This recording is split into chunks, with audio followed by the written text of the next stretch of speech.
Hello viewers, আসসালামু আলাইকুম। আশা করি সকলেই ভালো আছেন। তো ফিরে আসলাম নতুন আরও একটি ভিডিও নিয়ে। আজকের ভিডিওতে আমি আলোচনা করব আপনার ইউটিউব চ্যানেলের ওয়াচ টাইমটা পূরণ করার জন্য। অর্থাৎ আমরা যখন একটা চ্যানেল খুলি, চ্যানেল খোলার পর সেখানে একটা নির্দিষ্ট টাইম থাকে বা টার্গেট থাকে, সেই টার্গেট অনুযায়ী ভিডিও আপলোড করতে হয় এবং সেখানে টার্গেট পূরণ হলে আপনি মনিটাইজেশনের জন্য অ্যাপ্লাই করবেন এবং সেখান থেকে আপনারা একটা রেভিনিউ পাবেন। এটা কিন্তু আমরা সকলেই জানি। কিন্তু তারপরে এই টার্গেটটা পূরণ করতে গিয়ে দেখা যায় যে আমাদের সাবস্ক্রাইবারটা কমপ্লিট হয়ে যায়, কিন্তু ওয়াচ টাইমটা কমপ্লিট হয় না। কারণ ওয়াচ টাইমটা হচ্ছে লং একটা বিষয়, যে বিষয় হচ্ছে 2,40,000-এর মতো ওয়াচ টাইম লাগে, এটা আমরা সকলেই জানি। তো এই টার্গেটটা পূরণ করতে গিয়ে আমরা হিমশিম খেয়ে যাই।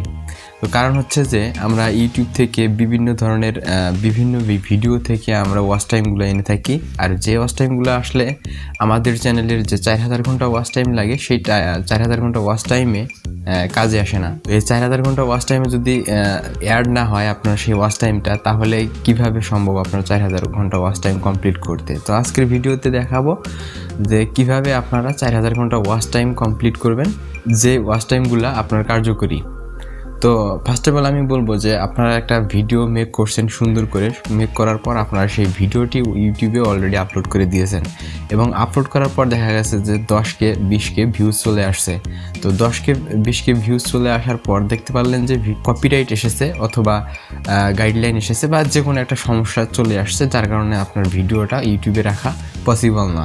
তখন আপনারা কি করবেন, ইউটিউব থেকে আপনার ভিডিওটি ডিলিট করে দেবেন। আর ভিডিওটি ডিলিট করে দিলে তখন আপনার কি হবে যে আপনার সেই ভিডিওর ওয়াচ টাইমটা বা সেই ভিডিওর দেখার সময়টা আপনার ইউটিউব থেকে ক্যান্সেল হয়ে যাবে বা চলে যাবে। এটা কিন্তু আপনার মনিটাইজেশনের জন্য অ্যাড হবে না বা যোগ হবে না। দ্বিতীয়ত যে বিষয়টি, সেই বিষয় হচ্ছে যে ইউটিউবে অলরেডি একটা আপডেট নিয়ে এসেছে, যে আপডেটটা আমরা জেনেছি অলরেডি, তারপরে আমরা অনেকেই ব্যবহার করে থাকি। সেটি হচ্ছে যে ইউটিউব শর্ট।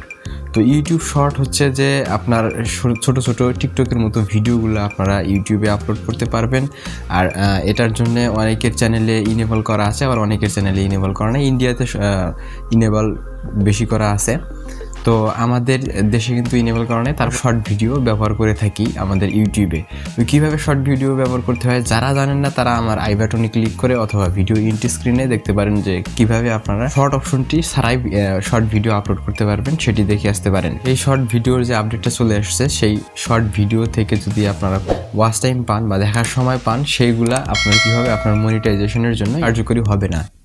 তো শর্ট ভিডিও যেগুলো আছে, শর্ট ভিডিওগুলোর জন্য আলাদা কোনো রুলস আছে, আলাদা নিয়ম আছে, সেই অনুযায়ী আপনারা মনিটাইজেশন পাবেন, রেভিনিউ পাবেন। আর জেনারেলিভাবে আপনারা যে ভিডিওগুলো দিয়ে থাকেন, সেখান থেকে আপনারা কি করবে, শর্ট ভিডিওর ওয়াচ টাইমগুলো সেইখানে অ্যাড হবে না এবং আপনারা সেটির মাধ্যমে মনিটাইজেশন করতে পারবেন না। তো অবশ্যই সেটি থেকে সেভ থাকবেন, তাহলে আপনার ভিডিওর ওয়াচ টাইমটা দ্রুত কমপ্লিট হয়ে যাবে। তবে হ্যাঁ, শর্ট ভিডিওর মাধ্যমে আপনারা যে সাবস্ক্রাইবগুলো পাবেন, সেই সাবস্ক্রাইবগুলো কিন্তু আপনার মনিটাইজেশনের জন্য কার্যকরী বা কাজ করবে।